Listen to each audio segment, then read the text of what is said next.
put your fingers beneath, and this hole is for the bolt for the tripod, if you want to use one.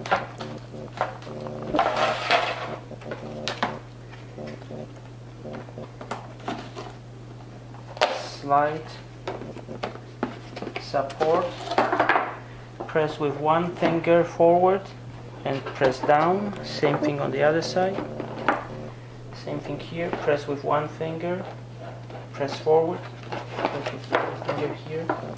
Make sure if this is assembled right, then it's laying flat on the table like this. And finally take camera support and slide it in, and it should slide to the end of the cutouts here, and should fit right in like this.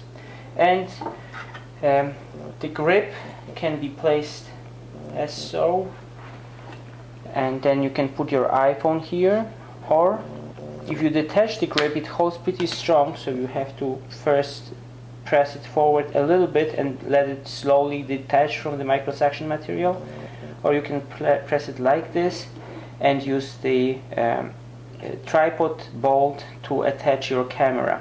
And sometimes it is even better to attach it first to the camera and then put the whole thing with the camera on the stand.